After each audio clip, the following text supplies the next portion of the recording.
Welcome back to this week's edition of Banner Monday. You know, here at the Assembly Call, we don't just want to make you a smarter IU basketball fan. We want to make you a smarter basketball fan, period. And that is the purpose of our Basketball 201 segments with Ben Ladner, a senior at IU, our intern this year, and our joint internship program with Inside the Hall. These have been very popular segments. We haven't been able to do one in a couple of weeks because of the holiday break, but very glad to have you back, Ben, so that we can break down some film. Yeah, thanks. Good to be here. It's weird doing a Banner Monday episode on a Tuesday afternoon, but because of school and scheduling and all that kind of stuff, it's been shifted a little bit. But we'll make do. I think that the name can still apply. This is the challenge of naming a show after a day. You're very pigeonholed into that one day, and it makes things awkward when you have a scheduling conflict. Hey, we do want to let people know right off the top, scheduling-wise, your class schedule has changed. These are the things that you have to deal with when you're working with student interns. Your class schedule has changed, so you are you're not going to be able to be there for the regular Banner Mondays anymore. But you and I are both committed to keeping this segment going because people like it so much, and we've really enjoyed it. So for the foreseeable future, we're going to do it Tuesdays at 2 Eastern as we're doing it this week, and probably I'll just release it separately as its own podcast. The videos will obviously be on our YouTube channel in their own feed, so you can always go to youtube.com/assemblycall. But that's why this will be a little bit different. It's all going in one podcast this week, but it'll be different moving forward. So we'll figure that out, but we'll keep the content coming because the segment is very popular. Yeah, absolutely. All right, so let's we're going to talk about the IU Michigan game, and you and I kind of went back and forth today trying to figure out what the theme would be, and really I think the theme is going to be all of it, like all the different stuff that we talked about. There were a lot of different elements of that game that were interesting, especially after the first 10 minutes, because I don't think anybody wants to spend too much time reliving that awfulness. So not necessarily an overarching theme today, but just, kind of different stuff Indiana did later in the game, maybe adjustments Indiana made after they got down big. And it didn't lead to a victory, of course, but it did lead to some better play. So with that said, I'll turn it over to you. Yeah, so you threw out a couple themes, Justin Smith on Brazdeikis, Romeo Langford, Charles Matthews, that matchup, adjustments from first half to second half. And so when I went back and watched the game, I was kind of like, we'll do all of it. Like you said, I couldn't really pick one particular thing that stood out because there was a little bit of everything. I don't have video on all that stuff, but I took some notes on all of it, and there's kind of a lot to dive into as far as that. Full disclosure, I was driving from Atlanta to Indiana during this game. But I went back and watched it this morning and yesterday. And so I've seen it a couple of times, kind of gone through it, reviewed some of the necessary things, and feel like I've got a pretty good grip. So rest assured, even though I didn't see it live, there is a knowledge base here that has come from watching it. Let me ask you this before we just dive into the clips. What was your overall impression of the game? It kind of went as I expected it to. Seth Tao and I did a kind of a preview podcast, and I think I predicted the final score would be something like 75-67. And that was, more or less in the ballpark of what it was. Michigan's a better team than Indiana. They have better, maybe not better top end talent at the absolute top, but I think better depth of talent. I think John Beilein is the best coach in the Big Ten. I've thought that for the last couple of years. I think they always just, churn out great teams. And given the fact that it was in Ann Arbor, they had home court advantage. They have a great team. They're really rolling right now.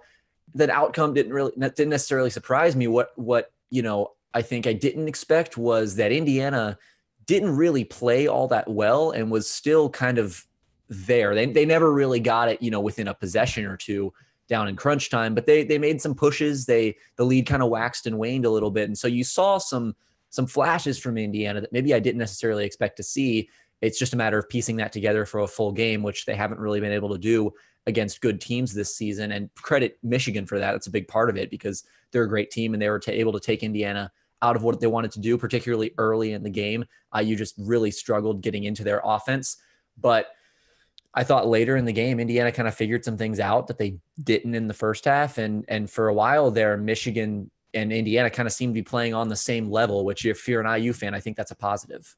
Yeah, absolutely. I mean, it doesn't erase the those awful first 10 minutes, but some of the things they did over the final 30 minutes were at least encouraging. And as I mentioned, in the banner moment off the top, there are things that North Carolina, Villanova, and Purdue didn't do.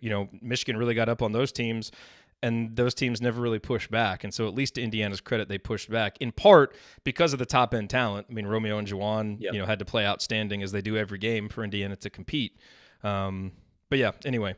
I think too, one other thing I would add is the depth for Indiana was not there, and the injuries are a big part of that. I would be really interested. I don't know if, everyone's going to be healthy on this Indiana team by the time these two teams play again in late January.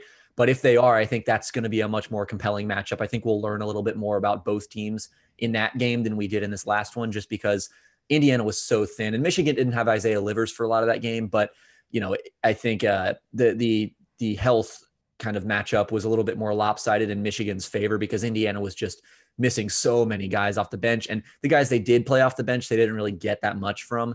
No. So I thought that was a little bit of something that held Indiana back. Yeah, Rob and Duran really, I think, would have helped in that game. Rob, obviously, and Duran would have been big off the bench. All right, let's hit some clips. Yeah, so first clip here is from kind of earlier in the game, about the 17-minute mark. Michigan's got the ball here. They're running their half-court offense, 19 on the shot clock. And this possession is going to wind up in a corner three for Charles Matthews. And one of the things you mentioned as a possible topic here was kind of the matchup between Charles Matthews and Romeo Langford. And the biggest thing that stood out to me in that matchup is just how they got their points. Charles Matthews, he plays on such a great team in Michigan that has Brazdeikis, it's got Jordan Poole, it's got Xavier Simpson, all these guys who can create their own offense and score the ball. Romeo Langford doesn't really have that, especially with Deron Davis and Rob Finney, two of the guys that are tasked with creating a lot of offense. Those guys not playing. It was really Romeo and Juwan Morgan doing all of the offensive creation in this game. And so I think just stylistically, you saw a big difference, even though they were guarding each other, and Matthews and Langford are kind of similar players, and at least in profile and build. The way they score their points and the way they get their offense is drastically different. Matthews was spotting up for three. He was able to cut, get on the offensive glass, kind of fly through passing lanes and get out in transition, just sort of pick his spots as he wanted to. Whereas with Romeo, it was kind of an every possession, we need you to handle the ball, get to the basket, create your own offense. And he didn't really have that luxury of picking his spots and working off of other talented scorers in the same way that Matthews did. So in this possession here, it's going to start on the left wing, and Michigan's really good about running through their sets. And here, I think we've talked about, different ways of guarding the pick and roll, how Indiana likes to hedge. We've been over all of that. And, I've always been a little bit skeptical of that strategy against teams that can really shoot it and teams that have good big men. And here is the reason why, because Juwan Morgan, who's guarding John Teske here, kind of at the top of the key, Smith's going to come through to guard Brazdeikis going out to the right wing. He's just going to filter through, and it's going to be Jordan Poole and John Teske running a pick and roll. And as Morgan comes up to hedge the pick and roll, you stop it right there. Jordan Poole at Michigan, they've done their homework. They've scouted. They know what's coming. Michigan knows this hedge is coming. Romeo Langford is guarding Charles Matthews here in the corner. And because John Teske, he's not the greatest playmaking big. He's not, to make another NBA comparison, he's not Draymond Green. He's not just going to totally dice up your defense as a playmaker, but he's capable and he can make some plays with the ball in his hands. And when these two defenders come to Jordan Poole, he does a good job getting rid of it early. And then when Teske catches it, Romeo Langford has to make a decision. He comes in to shut off this drive. Otherwise, it's an easy roll to the basket. And without putting the ball back on the floor, John Teske kicks it right back out to Charles Matthews for an open corner three. Later in the game, we saw Indiana get a little bit more conservative with their defense. I think part of it was because Juwan Morgan was in foul trouble. And so they weren't hedging as aggressively, because that's a good way for big guys to pick up fouls. If, you get out and you stick your hip out and you bump the ball handler, that's, if that's your third or fourth foul, that can be really costly. So they kind of dropped the pick and roll a little bit, brought Morgan to the level of the ball, and just sort of did a high drop, shutting off the penetration, but not getting all the way out onto the floor.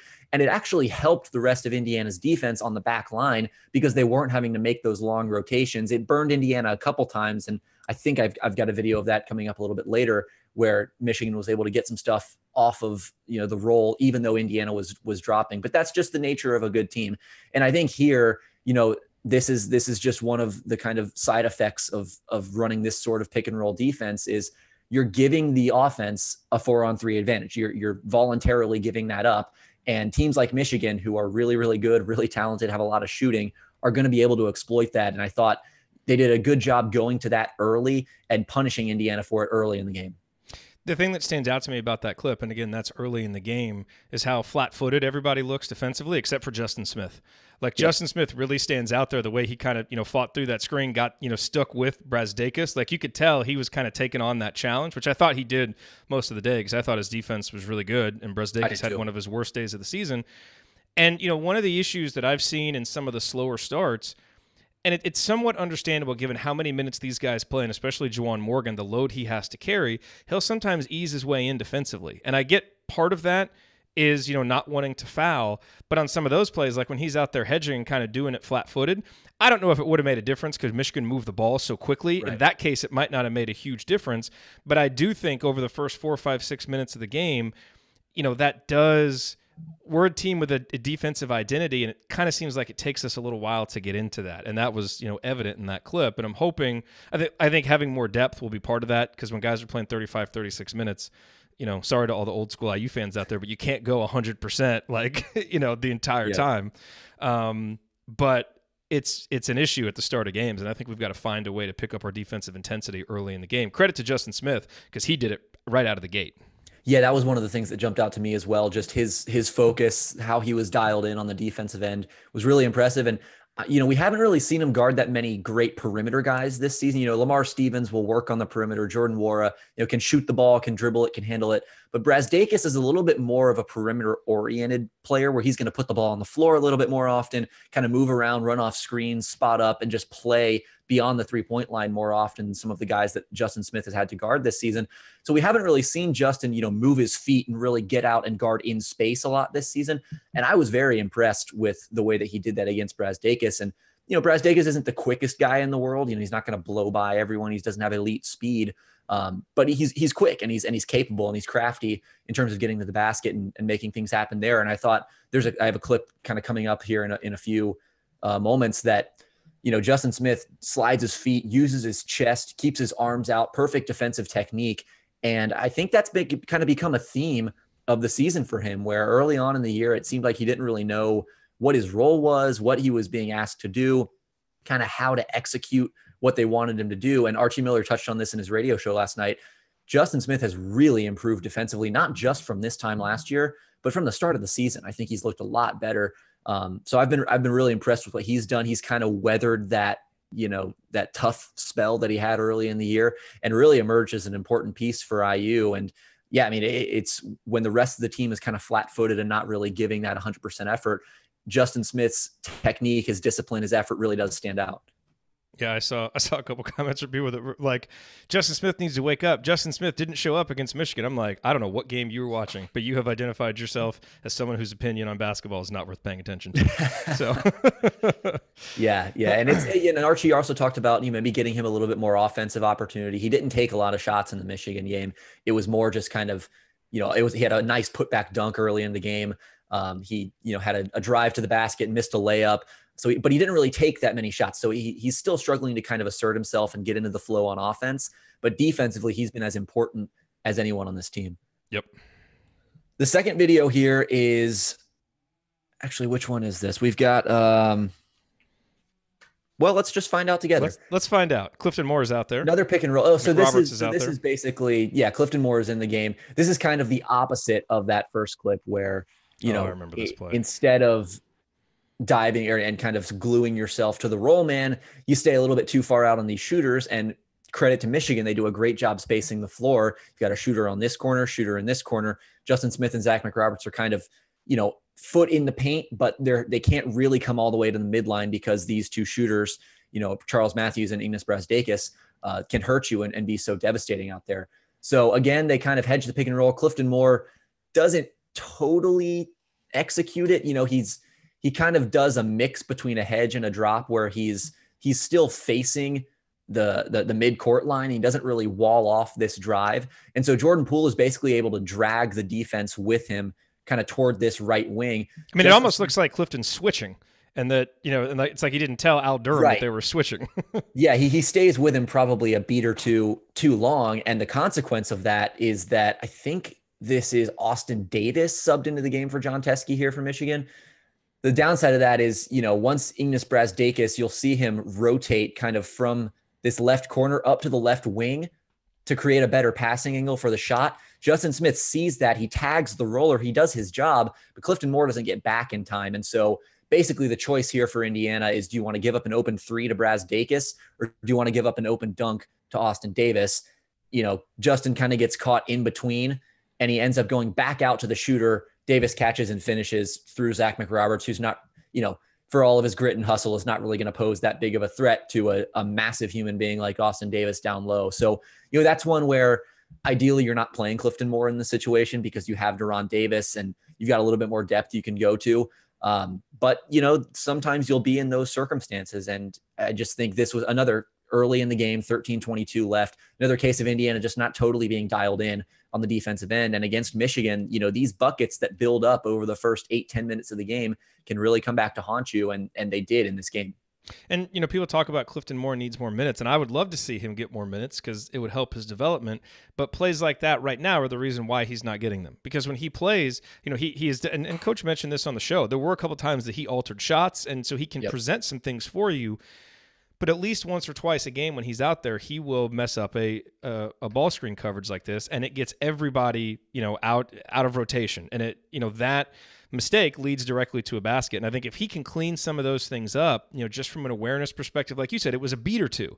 If he recognizes and goes back to his man, now that doesn't happen, and you remove a play where basically it leads right to 2 points. And that will make him more valuable on the court, because he won't lead so directly to a defensive breakdown like that. So, and he's a sophomore. He's still learning those things. So I don't necessarily mean that as a criticism. It's just an explanation for why, because a lot of people wonder why he's not playing more. And I think plays like that continue to be the reason why.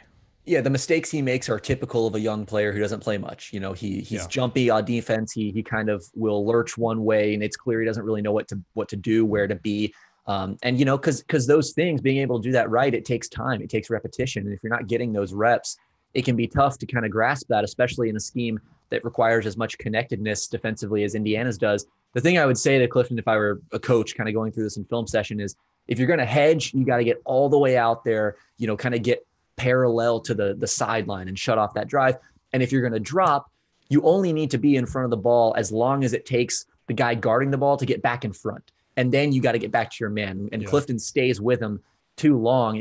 I think, is it Al Durham guarding the ball? Whoever it was. Yeah, it's Al. And if Clifton's going to do that, they need to just switch, and Al needs to go run and try and do something to Davis. So Al had gotten back in front of the ball already. Yeah. And that's when you got to leave if you're the big man and kind of get back to your man, because otherwise it does create those breakdowns.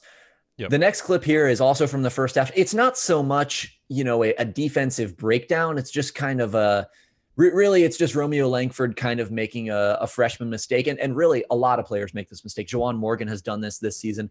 And, this is not to call out Romeo or anything like that. It's just that, it's kind of an example of the little things against a team like Michigan really do matter, because you'll see here, Indiana strings together a really nice defensive possession. They guard the pick and roll well.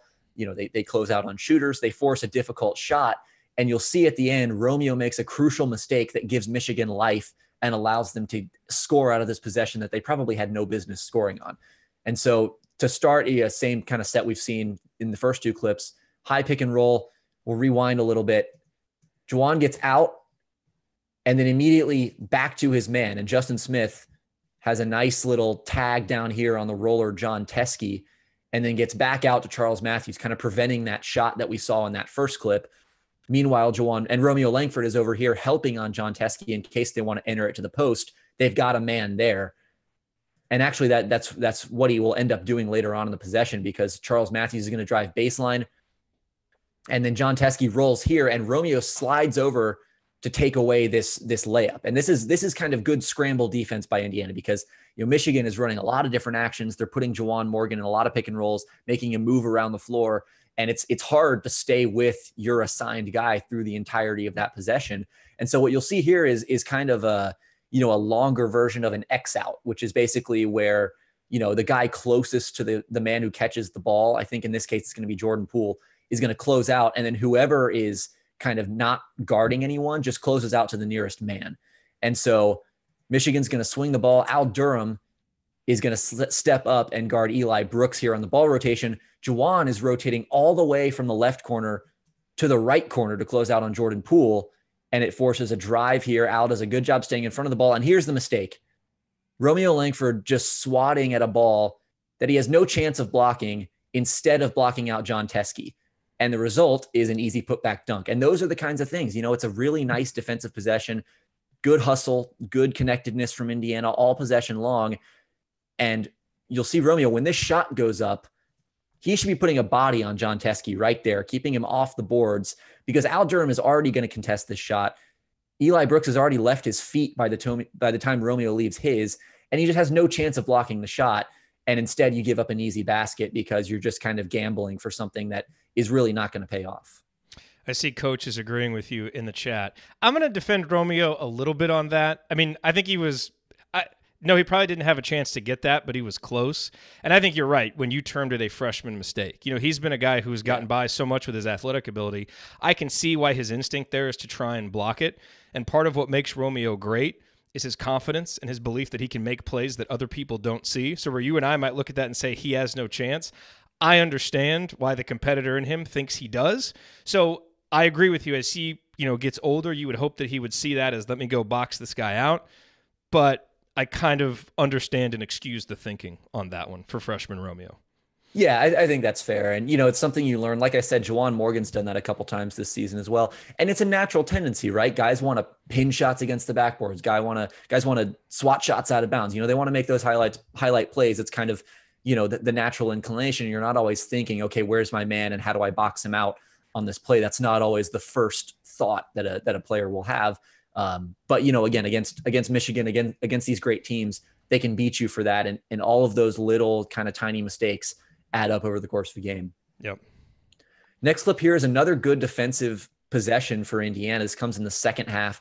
And to me, this was the possession that kind of, signified Indiana getting back in the game. And I thought maybe their best defensive possession of the entire game.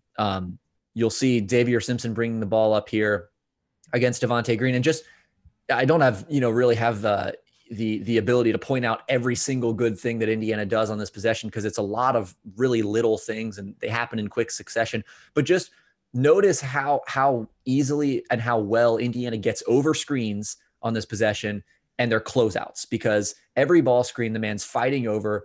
And this is after they started dropping pick and rolls too. So you're not going to see those hedges like they did early in the game. It's kind of a more conservative scheme, taking away the driving lanes, kind of lower back in the paint as opposed to out on the floor. But all the guards, even forwards, are fighting over screens. They're denying the ball. They're closing out high hands, choppy steps. They're helping in the right places. And to me, this signified kind of, what Indiana can be and what they are when they're really at their best on the defensive end. So, well, just look at where you had that screen stopped. You had four guys in a stance.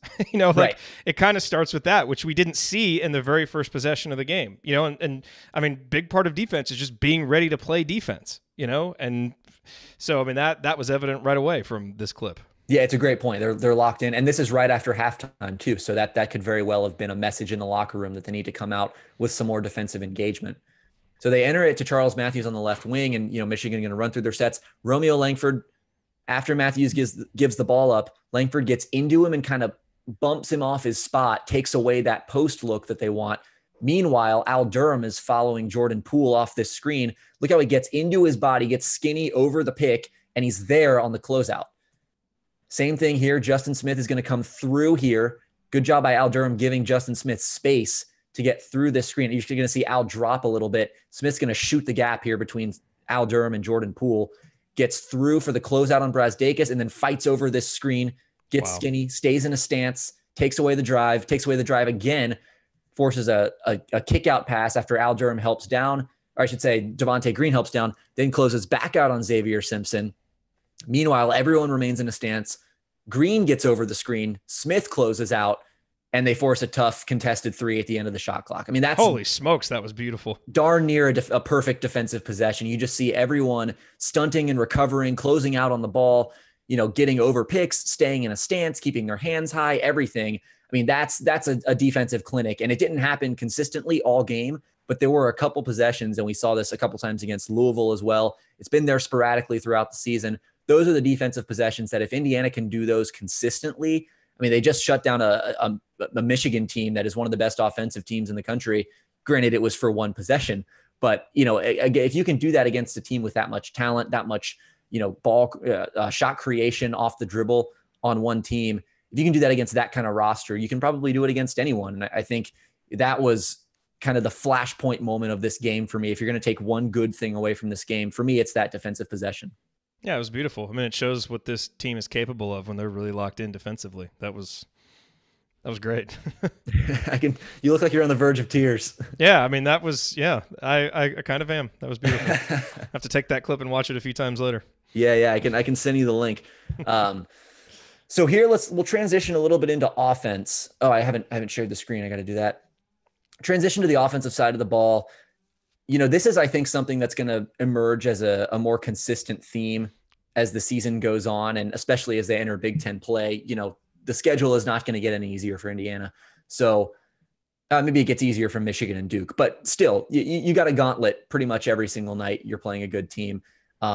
I think that they're going to give the ball to Romeo Langford a heck of a lot more often, even than they have been. And maybe not more, but just in a different context. Because, so far he's kind of been acting as a second side playmaker where he's catching and attacking off of a closeout.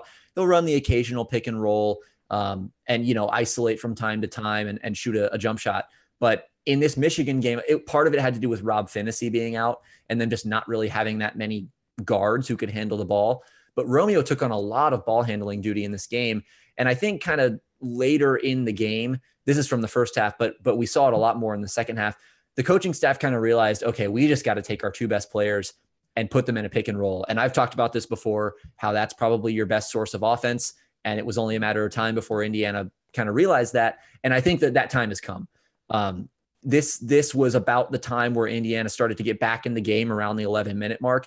And I don't think it's a coincidence that it, came as they started putting the ball in Romeo's hands a little bit more often, using Juwan as a screener and just letting Romeo work. So we'll see here. He goes right on almost every pick and roll. And I apologize for the camera angle here. CBS cut away right as he accepted the screen. But he's going to go middle. And basically, as Charles Matthews fights over the screen, Romeo is just going to use that extra space as a runway to go right at John Teskey, or maybe this is Austin Davis. It's John Teskey. Go right at him, right by him, up to the basket for the layup. That's a simple play. It doesn't take much dissecting to kind of realize what happened there. But it's just illustrative of what Indiana has, the kind of personnel, and how it can best play to that personnel. I think you just got to put the ball in Romeo Langford's hands, allow Juwan Morgan to act as a screener, as a roll man. The post-ups for Juwan will continue. You can still do all of that stuff. But I think if you're able to trim out some of the Devontae Green isolations, some of the Rob Finney dribbling around the key, some of the out-of-control Justin Smith drives, and turn those into more efficient plays by basically putting the ball in Romeo's hands, I think the offense is going to be a lot better for it. Yeah, you said that's a simple play, and it is, but it's made simple by the fact that Romeo is elite at so many of the things that it took to make it simple. The vision coming off the screen to immediately recognize that he could attack there. The amount of ground that he can cover, which helped him make up for the fact that he was at a size disadvantage to the defender, and his just amazing ability to get the ball up on the rim with the ability to score it. Not just kind of fling it up there. Like, I don't want to be too hyperbolic, but I can't remember another player that I've seen attacking the basket that I'm more confident when he puts the ball up that it's going to go in. Like, his layups are so confident. It's like they hit the perfect spot on the glass every single time, and they're no doubters. And it took all of that to make that play look so simple, but that's what the great players do. And I agree with you. If Indiana's offense continues to struggle, especially for as long as Rob Finney is out, you got to just put the ball in his hands. I mean, it's your best chance. Yeah, and I think also unlocking Juwan Morgan as a roll man a little bit more often could be effective for him as well, because as good as he is in the post, and he's also great in the post, I think he could be really devastating as a roll man. He's not Justin Smith in terms of the explosiveness, the vertical athleticism, but he's really good finishing around the basket. He can do that out of the post. And I think if you can get him some easier looks as a roll man, he's going to have a little bit easier time scoring the ball. You use the word elite to describe Romeo Langford in the pick and roll, and I think that's the right word. I mean, he is elite. That's not the stats back it up. He's like in the 90-some percentile nationally. Right. High 90 percentile in all of college basketball as a pick and roll scorer. I think he could improve a little bit as a pick and roll passer, but he's a freshman playing his 15th game in college. I think that's something that comes with a little bit more experience, some more reps. That takes a little bit more time, but just the pure scoring instincts, the touch with, around the basket, off the glass, like you said, just puts the ball in the perfect spot off the glass. He can be going at any speed from any angle and just be able to flip the ball up there with just this effortless touch that not a lot of guys can do. And he makes it look so easy that you kind of forget how difficult those shots really are, to be going at full speed with a weird angle at the basket and just be able to kind of, slide it off the glass. It's really tough to do. And he goes right probably a little bit too much than he should, because I just think teams can catch on to that and kind of take away what he wants to do. He does like to go right off the pick and roll, but that's not to say that he doesn't have a left hand. It's just that he has an easier time going right. If you can do that, then, if the defense is going to give that to you, then you take it. He also had a play in the Michigan game where he got the ball on the right wing and took it left into the lane and had that beautiful little scoop shot. But no, it wasn't even a scoop shot. I don't even know what you would call that. It was like a little finger roll. Yeah, I think it was. Euro step around on the right block and the finger. Yes, yeah, then the little finger roll, which was beautiful too. Yeah, he's just got really good instincts, and I think the ability to change speeds. He's not like a super quick change of direction kind of guy. He's more of a fluid athlete in terms of lateral movement. But his ability to change speeds, just to kind of stop on a dime, that Euro step is a good example, where you're just going full speed and then you change directions, go into a Euro step, kind of shift gears to keep the defense off balance. It's all really important to his scoring arsenal. Yep.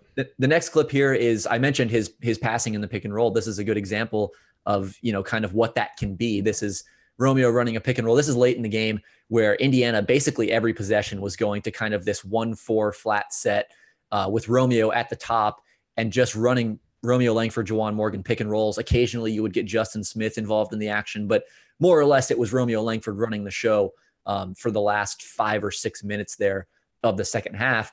And here you're gonna get a pick and pop with Juwan Morgan, which I think is something they'll go to more often, especially as Morgan starts to make more of his 3-point shots. I think his percentage we're seeing it's a little bit more sustainable than maybe I thought early in the year on that low volume of attempts. He's still making quite a bit when he takes shots from behind the line. And this, I didn't pick up on this the first time I watched this play, but upon second watching, this is actually a really brilliant play by Romeo, because it kind of shows this understanding of how to read the defense and how to manipulate it out of the pick and roll, which is a really important tool for a primary scorer who runs a lot of pick and roll like Romeo Langford does, not just in the college ranks, but, moving forward at the NBA level. These are the kinds of things that you need to learn how to do and learn how to unlock. So you've got Charles Matthews. He's, they want to force the pick and roll to this side. You can see Matthews kind of pointing right. But Juwan's going to set the screen on the other side. And Romeo is able to get by. We talked about ice coverage, how if the ball handler is able to go the other way of where the defense wants him to, the coverage is kind of busted. That's what we see here, because John Teskey's on this side of the pick, and he's going to have to come all the way over to the left side and follow Romeo Langford. Otherwise, he's going to get to the basket. Matthews tries to fight over the screen, but Romeo's got a little bit of a step, and you see him draw these two defenders and put his head up. Now watch Jordan Poole, who's kind of the only help side defender on this side of the floor, and he has to make the choice between Juwan Morgan and Al Durham over here in the left wing. And Romeo, he sees both guys, and basically he's just going to put the ball up and see what Jordan Poole does. You see there, Poole kind of darts toward Al Durham like he's going to make the pass to the corner. That frees up Juwan Morgan for a wide open top of the key three, and he bangs it, to put Indiana within 10. 70-61, baby. Here we come. That's a really nice read by Romeo Langford, and I'll just show that one portion of it again where he picks up his dribble, gives that quick ball fake, and the defense is cooked. Juwan Morgan's wide open. And I think the beauty of that too is that Romeo has that cross-court pass in his bag. So if Jordan Poole were to stay with Juwan Morgan and stunt that way instead, I think Romeo could still make that cross-court pass and generate a corner three for Al Durham, who's shooting the ball really well this season. So that's why I say that I think they should put more Romeo in the pick and roll more often. It's not just, to let him take every shot, let him score every time he can, even though he probably could do that if he wanted to. It's that I think he's got these passing instincts. I think just when you put your best player, on the ball, it puts pressure on the defense. And when the defense is pressured, they get out of position. They start to scramble. They start to hesitate. They start to panic. And, that creates these little cracks that if you have smart players playing off of Romeo, that you're able to exploit. That pass reminded me of LeBron, That's the kind of pass that LeBron makes, where you get in the air and you kind of see what the defense does, and then you pass based on where the defense goes. And again, we talked about it with the last clip. A lot's been made of Romeo's struggles with the three-point shot. And obviously, if he were making more threes, he would just be at another level as a scorer. So how is he able to still be, an elite player even as a freshman when he's not making threes? It's because there's all these little things that he is elite at. Like that right there showed off his elite athleticism, because you have to be able to get in the air and kind of hang there. Yep. You've got to have elite vision to do that and elite instincts to know that in that moment you see the defender and now here I've got to read what this guy does. I mean, there's a lot, like you said, there's a lot going on there that requires you to be elite in a lot of different things. That's why you just don't see passes like that often at the college level. Yeah, and the 3-point shot is a good note to make. I feel like we're obligated to make that kind of disclaimer every time we talk about Romeo Langford, how the 3-point shot isn't falling yet, but when it does. But I do think. But that's why I wish people talked more about this kind of stuff. Right. Let's focus on that instead of just the 3-point shooting, which it's starting to come around a little bit. That's what I was going to say. I think it started to, and I think it will continue to, because. First of all, because it's really hard to stay at low 20s for an entire season in terms of percentage. It doesn't happen very often for a guy that takes the kind of volume of threes that Romeo does. And second of all, I just think he's a better shooter than that. And the law of averages tends to kind of even out, and he's getting better shots. I think as he kind of understands what his role is a little bit better in this offense, he's going to start to get some more comfortable shots. They had a really nice baseline out of bounds play in that Michigan game to get him a catch and shoot three from the left side, which I thought was really well designed. Maybe they look to do a little bit more of that. But yeah, I mean, when that 3-point shot does start falling, I think it just makes him all the more dangerous in those little areas that you talked about, because the more a defense has to respect your jump shot, the more you're able to do other things and kind of leverage that jump shot into other stuff that you can do on the court. And I think that's just one example. Another thing too is his change of direction, his change of speed, just his overall shiftiness and instincts. Even if the defense is giving him space because, they're willing to give up that jumper, even if they're giving him space, he's still able to get to the basket and get around guys. And he's got such long arms that he just reaches the ball out and he can extend it, past the defense to a place that, his man just can't reach. And so he's got all these little tools that allow him to work around the lack of a jump shot right now. But, ideally you'd want that to start to come around. You'd want to see him start to make more of those. And I think he will. And I think he has. He's great, man. He really is. I mean, and I know the vast, vast majority of Indiana fans are just thoroughly enjoying it and kind of soaking up every minute, because we know that he'll only be here for a year. Yeah. But he's great. And I tell you, another little reason to think that the 3-point shooting will come is that the free throw shooting has been coming. And we really have no idea if he was dealing with anything with his wrist. That was an issue that, that went back to last year. John in the chat said Romeo probably still getting used to his new bulked up body. That could be too. Yogi famously, struggled with his shot as a freshman, after coming in, getting on the weight program, and then really kind of came around as a sophomore, junior, and senior with it. So, but Romeo's up, over 70% now from the free throw line. So, I mean, the stroke is there. Now it's just about, being able to hit threes within the flow of the offense. But my goodness, does he do so many things out on the court that just, kind of take your breath away every game. By the way, you mentioned the wrist. I maybe just missed the boat on this, but do you know what happened with his wrist? Because I've noticed that brace that he wears on it, but I never got like an explanation of what that is. I don't know exactly what the injury is, but he had something dating back to his time at New Albany. And actually, before the season started, I think in between the summer program and when they reported to campus, he basically wore a cast on it for like 2 or 3 weeks. And there was a picture that came out, and everybody's like, "Oh my God, what happened to Romeo?" It's like, no. They put the cast on to basically force him to not go work out and play, just to give it, just to give it some time to rest. So. It's one of those things that, Alex and I have talked about at someone podcast on the brink. Like, it's obviously not a serious enough thing that he's not playing, and who knows? I don't know if he's 90%, 95%, 75%. I have no idea, but it does seem like there's kind of some kind of lingering thing there that, that could possibly be affecting it when he gets, at longer ranges. I would imagine it has to, right? I mean, I don't want to make excuses for the guy, but I feel like if you've got even just a little bit of tape on your wrist, I feel like would bother me as a shooter. And I can't imagine having like a big giant, tape gauze brace just on your hand every single game.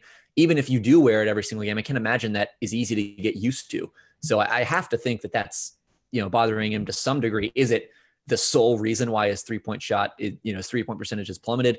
Probably not, but that has to play some role in it, I'm sure. Yeah. Well, this has by far been our longest basketball 201. This is going to be the thing. Now that we're going to be that we're going to have this in its own show, there's not like another segment coming after it recording wise. We're just going to keep on going. More clips, more breakdowns. I don't think the listeners will mind too much. All right, perfect. Cool. Well, thanks, Ben, as always. Any final thoughts just on what you saw from Indiana last week and what you think about what they need to do coming up against Maryland and the many tough games they have beyond? Yeah, I mean, I think, like I said at the top, the Michigan game kind of went as I expected. I don't think losing by 11-9 to the second best team in the country is anything to be ashamed of. I think, the loss, obviously you'd rather win than lose, but I don't think this is anything to hang your head about because Indiana played well for portions of that game. They need to be more consistent. They need to do it earlier. They need to get off to better starts. So there are things that you need to fix. The offense could be a little bit more coherent, but we looked at a lot of clips that illustrated what Indiana did well in that game, and there were a lot of things to be proud of. So I think just taking that, not getting discouraged by the loss. I don't think this team will get discouraged by the loss. I think they tend to bounce back from things like this. And, I just taking those positives, the defensive connectedness that we saw in that one clip in particular, the stylistic shift of putting the ball in Romeo's hands a little bit more often, and then just hope that the rest of the team gets healthy for once. Man, for once, can we get some positive? I mean, I was about to say, can we get some positive injury luck? But then just in that Michigan game, Romeo turns his ankle, but thank goodness it seems like he's okay. You talk about the season, flashing before your eyes. I mean, that's kind of been the one thing about the injury.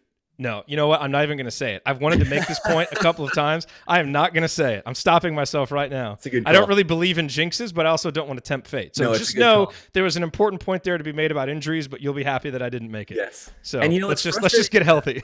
It's frustrating as a media member, just like an unbiased observer of the team, because there are all these different like lineup combinations and kind of stylistic things that I want to see them do, but they just can't do because everyone's injured. So I'm like, I wish I could see how, Zach McRoberts and Rob Finney and Romeo Langford all play together, but we just don't get enough of it. I wish I could see a lineup with, Juwan and Justin and Jerome Hunter, but Jerome Hunter hasn't played. And it's just all these little intriguing things that you're like, oh, I wonder what that looks like.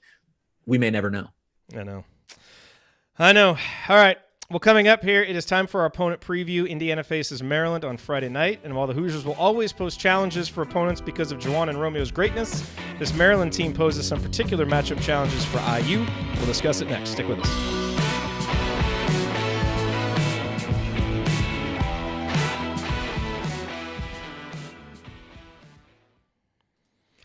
All right. Awesome stuff, Ben. Cool. Thanks. Yeah, that was a fun one. How long did that go? 43 minutes. Oh my God. It's a podcast in and of itself. Wow. I didn't even realize that it had gone that long. I guess, it is 2:43. So that, yeah. Hey, lots of clips, lots of good stuff to discuss. Yeah. As long as, we're not rambling. We'll try to keep these to about a half hour normally, but yeah, I think that's a good target. That's all right. If they go long, it's cool. It's cool. All right, man. All right. I'm going to go get ready to do the actual Banner Monday now. Sweet. On Tuesday. Talk to you later. See you, man. So for everybody watching live, we do have the rest of Banner Monday coming up. So Ryan should be here for the mailbag. Mike DeCourcy will be here. I'll be doing the Maryland preview. We just had to record it out of order because of Ben's schedule and because I had a conflict yesterday. So it should be back to Banner Monday as normal, the following weeks, except that the Basketball 201 segments will be Tuesday afternoon. So we'll start doing those kind of on their own, probably post them on their own in the podcast feed. It'll give them their own video here in the YouTube feed, which I think actually fits a little bit better because of how that content is. I just got a text from Ryan. I'll be on in 10. Look at that. So he did say that he'll be on. So anyway, I need to close this one down. We'll be on a new YouTube video. So you can obviously go to the main YouTube page, or I'll tweet out the link, and then we'll have the chat for the rest of Banner Monday there. So I'm going to shut this down. And then the other Banner Monday will start up in about 15 minutes with the mailbag. So talk to you all in a little bit.